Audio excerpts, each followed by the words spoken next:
The wind cut hard through Elk Hollow's main street, lifting dust and loose scraps of newspaper, smacking them against weather-worn storefronts like restless birds. Eleanor May didn't flinch. She sat upright in the saddle, her dark blue coat flapping behind her like a forgotten flag. Her boots were caked in dried mud, her hair pulled back in a bun that had stopped caring about perfection years ago.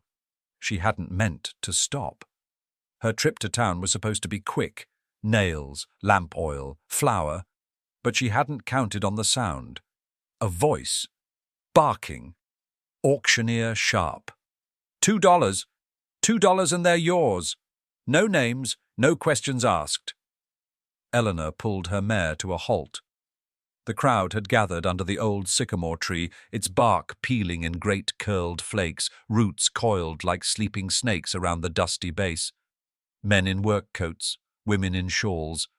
A few boys, old enough to spit tobacco, standing on crates. They weren't laughing. No one was. The tone of the square had gone hushed, disturbed, not by the auction, but by what was being sold. 3 boys. They stood against the trunk of the tree, motionless, burlap sacks over their heads, their hands bound behind their backs with rope so thick it left welts. Their shoes, if you could call them that, were mismatched, patched, or gone entirely. Eleanor dismounted, one boot crunching hard on gravel. $2 each, the man called out again. Fresh off the rail. Take one, take all. No refunds. Who brought them here? Someone in the crowd asked. Not your concern, the auctioneer barked. Owner's gone. Sheriff signed off. Law says if they got no kin, they're property till claimed. Eleanor's stomach clenched. Property.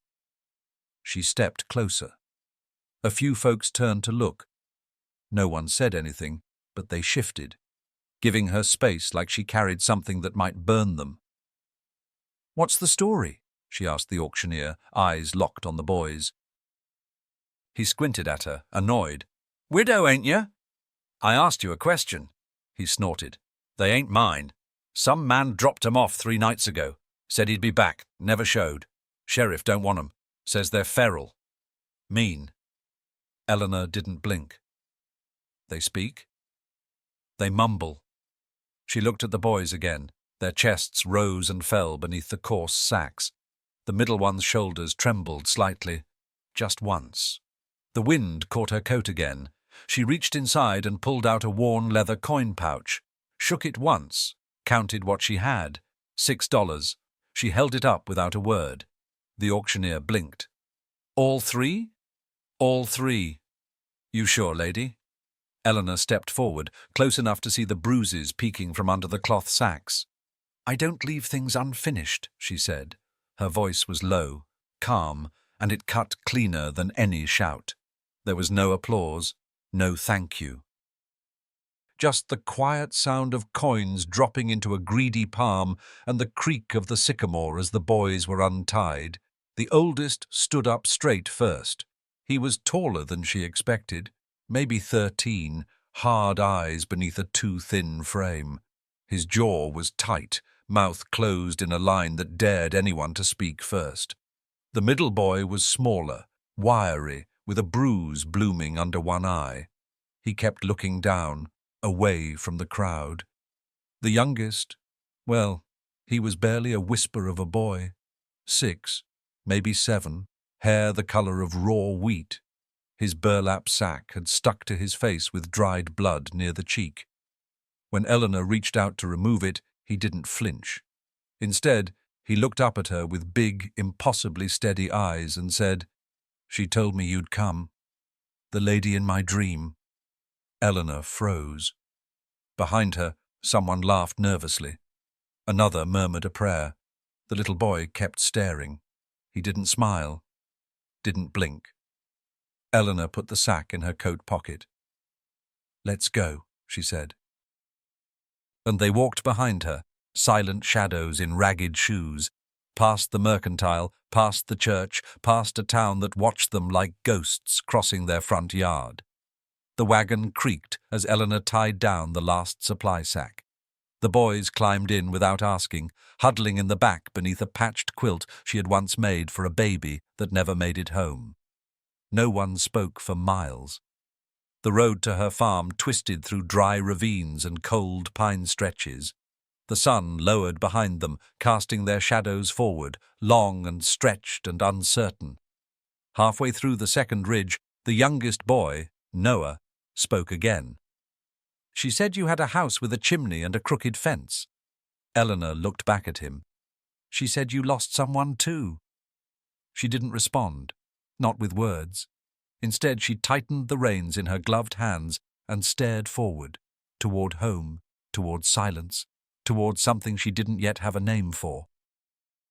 But in her chest, where the cold had long settled, something stirred, faintly, like an ember under ash. The sky had already turned a pale steel grey by the time Eleanor guided the wagon up the final ridge. Her mare, Greta, moved slow but sure, hooves steady on the frost-hardened path. The house came into view, her old farmhouse, tilted just slightly to the left, like it, too, had grown weary with time. The porch sagged, and the windows blinked with years of grime, but smoke still rose from the chimney. The fire she'd started before riding into town had held. The boys remained silent behind her. Not one had asked where they were going. Not one had protested. That, more than anything, made Eleanor uneasy. Children should ask questions. These ones acted more like shadows than boys. She brought the wagon to a stop just beyond the split-rail fence. It was half-collapsed along the eastern side, where a late autumn storm had taken down a pine tree. She'd meant to fix it, but winter had arrived early, and motivation was a fragile thing when there was no one around to benefit from your efforts. "Off," she said, not unkindly. They moved without hesitation. Eli, the oldest, helped the younger two down. He didn't look at her, neither did Tommy. But Noah looked everywhere. His gaze skipped from the broken barn door to the chicken coop with its slanted roof, then to the swing hanging limply from the big oak near the back porch. When he looked back at her, there was no smile, just curiosity. It struck her as more dangerous than fear. Eleanor opened the front door and led them inside. The warmth hit them immediately, a small miracle born from a single stove fire and layers of thick insulation she'd stuffed into every window seam. The living room was cramped but neat, decorated in the way rural homes often were, not by intention, but by accumulation. A worn plaid couch, a threadbare rug, lace curtains yellowed by time. A framed photograph of a man in uniform sat above the mantel. No one asked who he was. She pointed to the couch. "Sit. I'll get supper going." The boys obeyed, huddled together like animals still waiting for the trap to spring. Their eyes followed her every move as she stoked the stove and stirred the pot of beans she'd left soaking that morning. She dropped in a piece of salted pork, added cornbread to the oven, and filled the kettle with water.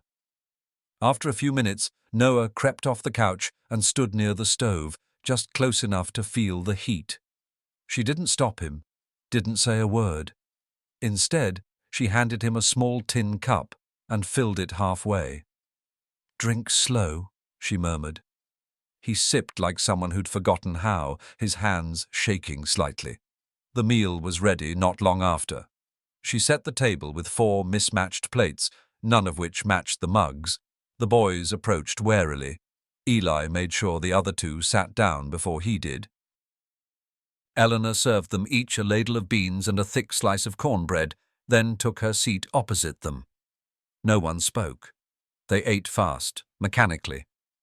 Only Noah looked up now and then, like he was memorizing the room. Halfway through the meal, he cleared his throat. Can I keep my name?"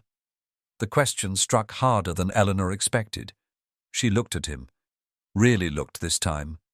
His eyes were too old, not tired, but used, like someone who had been repurposed too many times.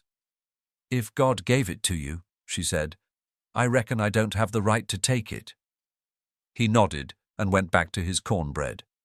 When the plates were cleared and washed, she rolled out a patchwork mattress and laid it beside the stove. She added 2 more quilts to the pile and pointed to it. "You'll sleep there, for now." Eli nodded stiffly. "Thank you, ma'am." "Eleanor," she corrected. "No ma'am in this house. Just Eleanor." He hesitated. "Thank you, Eleanor."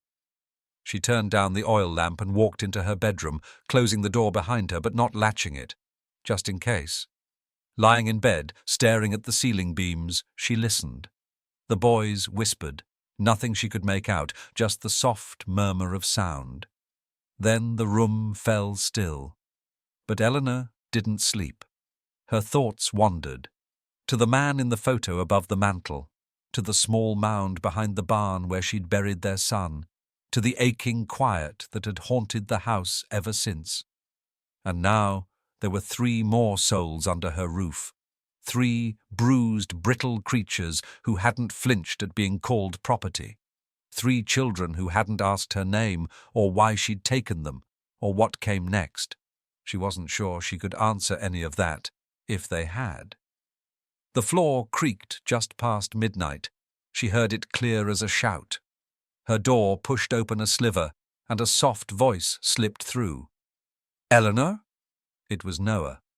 She sat up. "Can I draw tomorrow, on the wall?" He sounded apologetic, like he was asking for more than he deserved. "There's chalk in the drawer by the stove," she said. Silence. Then footsteps padding away. She laid back down. In the morning, she rose with the sun. She opened her door and found the living room empty. Mattress folded, quilts stacked. No sign of the boys. Panic flared, but only for a moment. Then she stepped into the kitchen. The 3 of them were sitting at the table. Tommy was snapping green beans into a tin bowl. Noah was eating bread with jam she hadn't offered. And Eli had taken the broken hammer off its hook and was inspecting the handle. He looked up when she entered. "Your fence is sagging," he said. "I can fix it." She met his eyes. They were steady, older than they should be. "Don't expect pay," she said flatly. "I don't," he replied. "Don't like owing anyone." That she understood. Eleanor walked to the stove, poured herself a cup of bitter black coffee, and turned to face them again. "After breakfast, then?" Eli nodded and returned to the hammer. Something heavy shifted in her chest, something stubborn, half dead. She didn't smile, but she didn't look away either. The wind screamed through the cracks in the old farmhouse that night, shrill and bone-cold, like something alive and angry. The kind of sound that curled under doors and slipped through window seams no matter how many layers of cloth Eleanor stuffed there. She stirred once in her bed, then again, unease prickling along her arms. Something felt off, not just the wind. Then it came. A sound sharper than any storm. A scream. High, raw, too real to be a dream. She was out of bed before her brain had fully caught up, grabbing the lantern and yanking her door open. The living room glowed dim with dying embers from the stove, but her eyes adjusted fast. Eli was thrashing on the mattress by the hearth, the quilt tangled around his legs like chains. His mouth opened again, another scream, desperate, strangled. Tommy sat up, frozen, eyes wide, and Noah clung to his side, trembling. "Eli," Eleanor said, her voice low but firm. He didn't hear her. His fists flailed, and his head jerked side to side. The boy was lost somewhere deep and dark. She dropped to her knees and gripped his shoulders. "Eli," she said louder. "Wake up! You're not there anymore." His eyes snapped open. He sucked in a breath like he'd been drowning. For a second, he didn't see her. His whole body was rigid, still trapped in whatever nightmare held him. Then something cracked in his face, not loudly, but visibly. His expression buckled. He gasped once more, A quieter sound, and then his shoulders sagged under her hands. "It's okay," she said, letting her voice soften. "You're here, not there." Eli didn't cry. He just looked around as if checking for exits, then finally nodded. She let go and stood, the stiffness in her knees reminding her how long it had been since she'd knelt like that. She turned to the others. "You boys need more blankets?" Tommy shook his head, but Noah nodded. She fetched another quilt from her bedroom and laid it gently across them. Eli sat upright for a while longer, back against the hearth, eyes locked on the flames. She left the lantern near him. Eleanor didn't sleep again that night. In the morning, she found Eli already outside, coat on, sleeves rolled, standing at the broken fence like it was a battlefield. "I'll need nails," he said, without looking at her. "I'll bring them." They worked in silence for a time. Eleanor showed him how to brace the corner post with a crossbeam. His hands were steady, more so than most boys his age. "You've done this before," she said. "Some," he replied, setting a nail and driving it hard. "At the last place. Before." He didn't elaborate, and she didn't ask. She just handed him another board and pointed to where it should go. Inside the house, Tommy helped with the morning chores without being asked. He swept the floor, slowly but thoroughly, and then lined up the firewood by size. Noah had drawn something new on the wall beside the stove with chalk. Stick figures, 4 of them, standing in front of a crooked little house. "Is that us?" Eleanor asked. Noah nodded. "I didn't know how to draw a shotgun, though." She blinked. "Why would you draw that?" "In case someone comes," he said simply, and went back to adding a chimney to the roof. Later, as she washed the dishes, she heard the familiar creak of the front gate and the sound of Eli hammering wood. She moved slowly through the house, watching. It had been a long time since the house had more than one heartbeat inside. Too long. By noon, the fence had a new corner brace and 2 full sections repaired. Eleanor stepped outside, holding 2 mugs of water. Eli took one, nodding. "You didn't have to fix it all today," she said. He shrugged. "Didn't want to owe." "You don't," she said simply. They drank in silence. A hawk circled high above the ridge, gliding against a sky that was finally beginning to lose its winter grey. Eli watched it without a word. "I used to have a boy," Eleanor said suddenly. She hadn't meant to say it. The words just came. Eli didn't speak.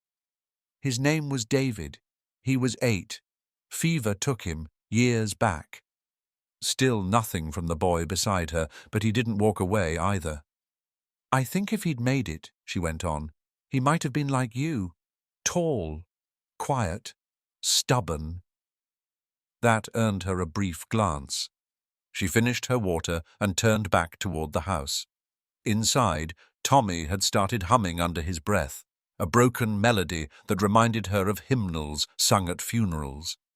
Eleanor didn't interrupt. Instead, she put a kettle on and began to peel potatoes. Noah appeared at her side, holding something. "What's that?" she asked. He opened his small hand. A nail, rusted at the end, bent. "I found it in the yard," he said. "Do you think it hurt the fence?" Eleanor took the nail, surprised by the question. "I think the fence hurt itself more by being alone too long," she replied. That night, she made a stew from dried beans, carrots, and salted beef. They ate together, a little less tense than the night before. Noah told her about the colors he'd use if he had real paints. Tommy asked if he could feed the chickens in the morning. Eli didn't say much, but when he helped carry the bowls to the sink, she noticed he didn't hesitate this time. Later, as she sat by the fire with her mending, Eleanor looked around the room and felt a weight she hadn't noticed lifting. Not gone, but shifting, changing shape. Noah crawled into his blanket pile and whispered, "Do you think dreams are real?" She paused. "Sometimes. Depends on the dream." He nodded solemnly. "Mine told me someone would come." She didn't respond, just watched the fire crackle and bend around the logs. When the room had grown quiet and the boys' breathing had evened out, Eleanor whispered into the shadows, "I didn't come to save you." And in the silence that followed, she finished the truth in her own head.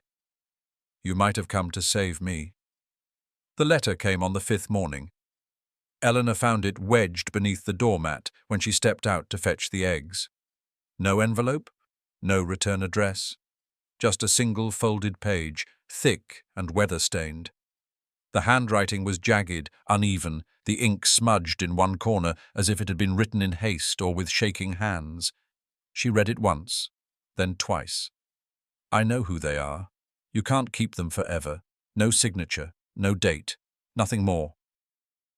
She folded it back slowly, slipping it into the pocket of her coat. The cold bit hard across the porch, but it wasn't what made her fingers tremble. Back inside, the boys were laughing. Noah chasing Tommy with a half-eaten biscuit, Eli pretending not to notice as he swept out the fireplace. She watched them for a moment longer than necessary. Then she placed the kettle on the stove and started breakfast. She didn't mention the letter, not that day. Instead, she spent the morning mending the broken latch on the barn door while Eli helped reinforce the chicken coop's back wall. Tommy dragged brushwood into a neat pile without being asked, and Noah sat cross-legged under the tree with his chalk, drawing shapes into a flat piece of slate Eleanor had given him. The normalcy felt unnatural, fragile. By early afternoon, Eleanor saddled Greta and told the boys she was riding into town for salt and lamp oil. Eli offered to come, but she shook her head. "Keep the fire going," she said. "I won't be long." Elk Hollow looked smaller than usual, hunched against a sky that had gone the color of spoiled milk. She tied up outside the general store, boots landing hard against the packed dirt as she dismounted. Inside, the bell above the door gave a sharp ring. "Eleanor," said Mrs. Cribbins, the shopkeeper, from behind the counter. "You're out earlier than usual." "Out of salt." Mrs. Cribbins smiled politely, then leaned in, her voice dropping to a hush. "There was a man asking about you." Eleanor's hand froze over the row of salt tins. "What kind of man?" "Not from around here. Didn't give a name. Wore a dark coat, brimmed hat. Said he was looking for a woman took in 3 boys from the old freight lot." Eleanor felt her chest tighten. "What did you say?" "I didn't say anything," Mrs. Cribbins replied quickly. "But Gerald was in here, and you know him.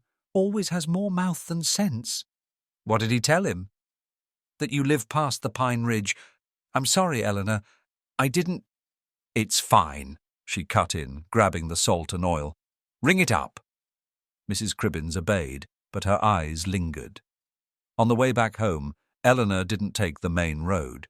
She veered off onto the deer trail that wound around the western slope, watching the horizon like a hawk. Her fingers never strayed far from the old revolver hidden beneath her coat. She reached the house just before dusk. The fire was going as instructed. Dinner was already bubbling in the pot. Eli stood by the window, watching her approach like he'd been stationed there. "There's something on the door," he said before she could speak. "What kind of something?" He held out his hand. In it was a thin piece of metal, maybe 2 inches long, silver, engraved. She took it from him. It was a badge, not a sheriff's star, but an older piece, worn smooth at the corners.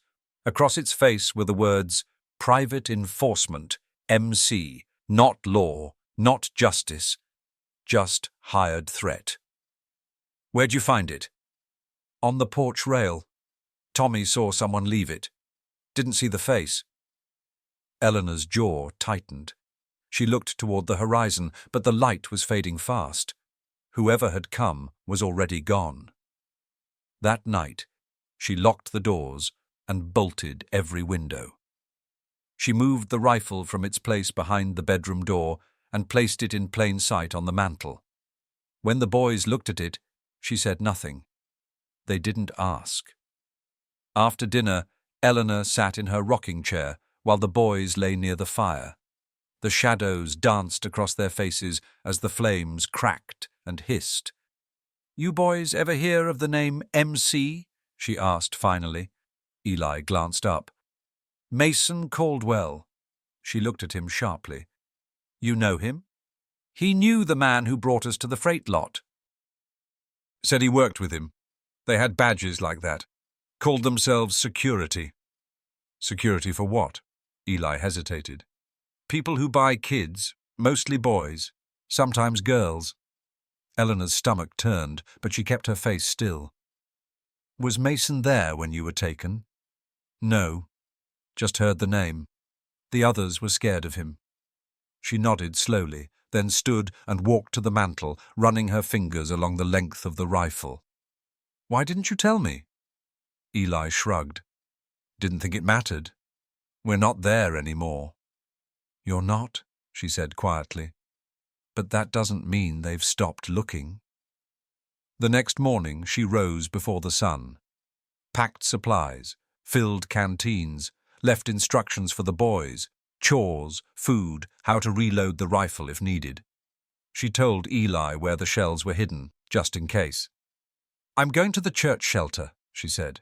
"They've got contacts, people who help children disappear when they need to." Eli nodded, jaw tight. "You think they're coming?" "I think they've already been."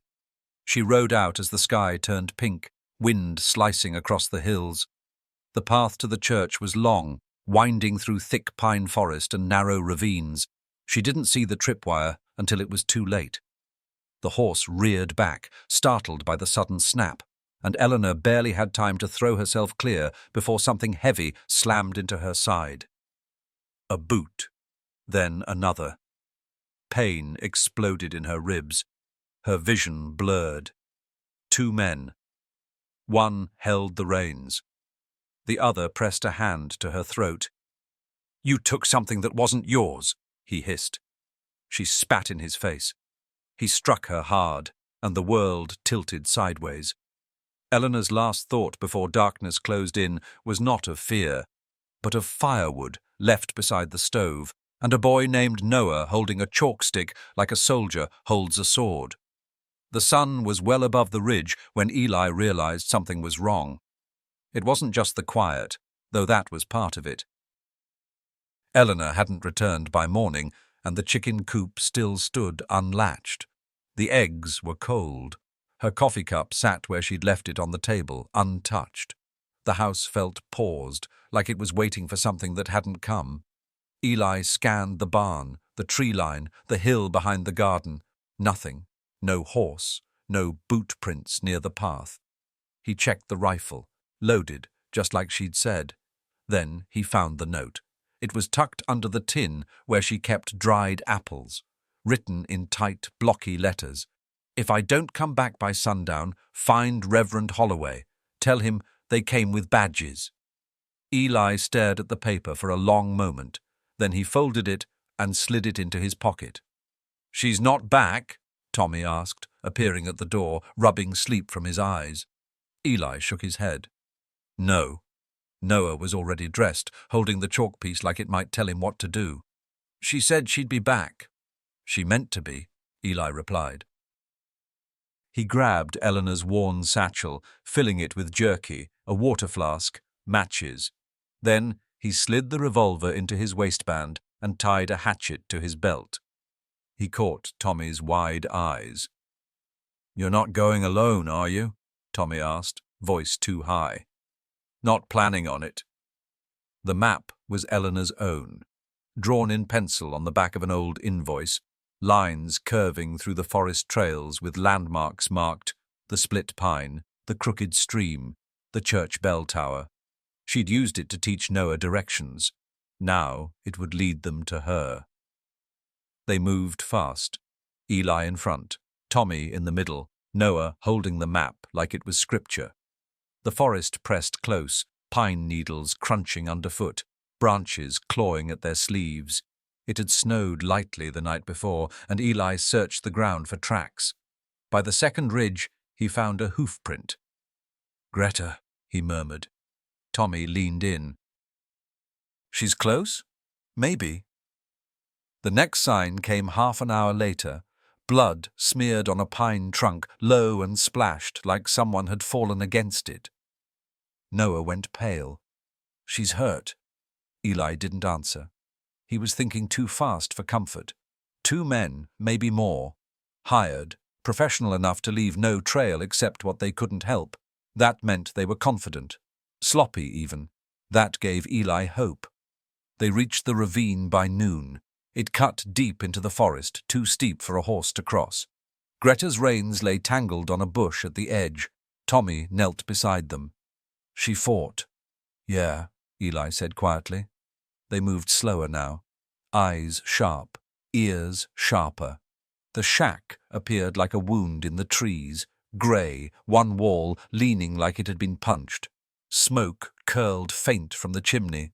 One man sat outside on a crate, chewing something and spitting it into the snow. His rifle leaned beside him. Another figure moved behind the curtain inside. Eli pulled them behind a cluster of fallen logs and knelt. "She's in there," he said. Tommy swallowed. "We can't just charge in." "I'm not stupid." Noah tugged at Eli's sleeve. "I can sneak behind. There's a window. I'm small enough." "No." "I can." He said no. Tommy hissed, but Noah's eyes were steady. "She's my mother too." Eli paused, then nodded. "We go quiet. Noah in from the back, me from the side. Tommy, when I give the signal, throw that rock at the chimney." Tommy blinked. "What rock?" "The biggest one you can carry." They split. Eli moved through the brush like a ghost, circling wide. He saw the guard scratch his neck and yawn. The window on the back wall had one pane missing, jagged edges sticking out, just wide enough for a small boy. Inside, Eleanor sat tied to a chair, face bruised, lips split.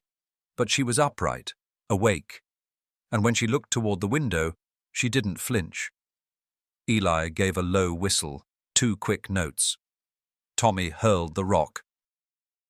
It hit the chimney with a loud crack, sending a puff of soot down through the flue. The man on the crate cursed and stood, reaching for his gun. Too slow. Eli tackled him from the side, fists landing like hammers. The rifle clattered away. Eli didn't stop. He hit until the man stopped moving. Then he grabbed the keys from the man's belt and rushed inside. Noah had already cut Eleanor's ropes with his pocket knife. She was on her feet, breathing hard, but not broken. "I knew you'd come," she whispered. "We're not done yet," Eli said, helping her toward the door. Another man shouted from deeper in the shack. Tommy threw open the front door, waving a broken chair leg like a club. "Now!" Eli barked. They burst out together, Eleanor between them. The second man stumbled into the doorway, but froze at the sight of all 3 boys armed and ready. He hesitated just long enough. Eleanor turned, picked up the fallen rifle, and fired. The bullet hit the wall beside the man's head, splintering wood. He dropped his weapon and raised his hands. "Don't shoot!" Eli didn't lower his aim. "We ain't going back," he said coldly. "You don't have to," the man stammered. Eli stepped closer. "Then run. Far. Don't stop." The man bolted into the trees, boots slipping in snow. For a while none of them spoke. The forest felt too quiet again, like it had stopped to watch. Eleanor leaned against a tree, catching her breath. "You shouldn't have come," she said softly. Eli looked at her. "You'd have come for us." Noah stepped beside her and took her hand. "We're not yours because you saved us. We're yours because you didn't let go." She squeezed his fingers gently. Then, with a groan, she stood upright and looked toward the ridge. "Let's go home." Spring came late that year, but when it did, it arrived all at once. One morning, the frost simply gave up. The wind softened, carrying smells of thawed soil and wet pine. The streams swelled with melted snow, rushing past rocks like they had somewhere to be. Birds returned to the fence posts. shoots of green poked through the earth like cautious survivors. At the farmhouse, life began to settle into something like rhythm. Eli chopped wood every morning without being asked, stacking it in clean rows along the porch. Tommy had taken full charge of the chickens, naming each one and keeping a careful log of which had laid what. And Noah had claimed a corner of the barn as his studio, plastering its walls with drawings that stretched across the slats like stories too big to contain. Eleanor moved slower these days. Her ribs still ached from the beating, and a scar now ran through her eyebrow like a quiet warning. But her hands never stopped. She sewed, she baked. She taught Noah his letters and made sure Tommy learned to count feed properly. When she and Eli worked the land, planting beans and potatoes in long, curved rows, she no longer had to tell him what tool to use. He knew. No one asked about the men in the woods. Not anymore. One afternoon, while Eleanor scrubbed the porch rail, Noah came running barefoot through the yard, breathless. "It bloomed!" he yelled. She looked up. "What did?" He pointed to the far hill where they'd planted the pear tree 2 weeks ago, the sapling they'd carried home together, its roots wrapped in damp cloth. "It's got flowers!" he cried, grabbing her hand. They climbed the slope, the others joining behind. The hill had once been a place she avoided. David had loved it. They used to sit up there, watch clouds roll past. After his fever took him, she never went back. Until now. The pear tree stood proud, maybe 4 feet tall, still skinny, but crowned with tiny white blossoms like stars against the sky. It wasn't supposed to bloom for another year. But there it was, full of life and stubborn joy. Eli ran a finger over a petal, soft and trembling. Tommy crouched beside the trunk and patted the soil like he was checking on a friend. Noah beamed up at Eleanor. "You think it's magic?" She smiled, just a little. "I think it knows it's safe." They sat there for a while, all 4 of them, beneath the sky that no longer felt so far. For the first time in a long time, Eleanor let herself lean back in the grass and close her eyes. The sun warmed her face. No footsteps came, no letters, just wind and birds, and the sound of 3 boys arguing about whose turn it was to name the tree. Later, after dinner, she sat on the porch with her coffee while the boys washed up inside. Her bones still hurt when it rained, and her right hand ached if she gripped too tight, but none of that mattered tonight. The stars came out one by one. The door creaked open behind her, and Noah tiptoed out, holding something behind his back. "Close your eyes," he said. She raised an eyebrow. "Please," she obliged. "Okay," he whispered. "Now open." In his hands was a folded piece of paper, heavy and creased from too much handling. On it was a drawing, her house, but brighter, full of yellow light. In front stood 4 figures, 1 tall, 3 smaller. Beneath them, in big block letters written in chalk, "We are found." Eleanor felt her throat tighten. "You spelled it right," she said. "I practiced." She looked at him, this boy with ink on his hands and hope in his voice. Then she reached out and pulled him into her lap. "You're not just found," she murmured. "You're home." The door opened again. Eli stood there, watching. He didn't smile, but he didn't look away either. "Storm coming tomorrow," he said. She nodded. "I know." "I'll move the wood under the awning tonight." She nodded again. "Thank you." He stepped inside, and the door clicked gently behind him. Noah curled into her chest, breath slow and steady. "You think other kids are out there?" he asked. "I know they are. Will we help them too?" Eleanor looked out at the trees swaying in the dark. Somewhere out there, someone else was waiting, quiet and unseen, just like these boys once had. "If they find their way here," she said softly, "we won't turn them away." A moment later, a soft crunch of gravel made her freeze. She stood quickly, cradling Noah against her. Her eyes darted to the shadows near the gate. A small figure stood there, just beyond the porch light. Bare feet, a dirty coat, a satchel clutched tight in both hands. No movement, no voice, just waiting. Eleanor stepped forward slowly. "Are you lost?" she asked. The figure didn't reply, just nodded once. She looked down at Noah. "Go get your brothers."